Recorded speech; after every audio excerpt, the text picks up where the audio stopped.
You ask Tiger to calculate. This deals with linear inequalities with one unknown.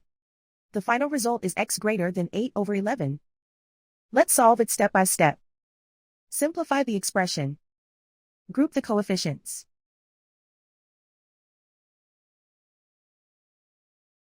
Convert the integer into a fraction.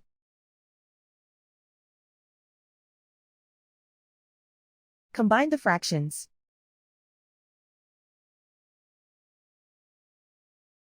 Combine the numerators.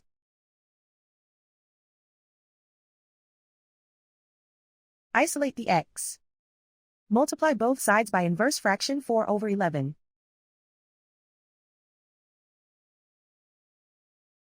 Group like terms.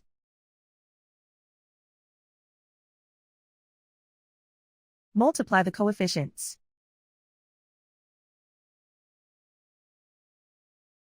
Simplify the fraction.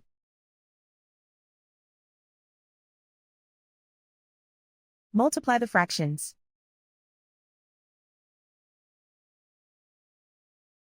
Simplify the arithmetic.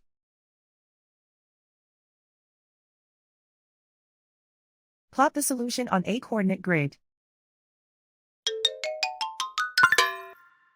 And so the final result is x greater than 8/11.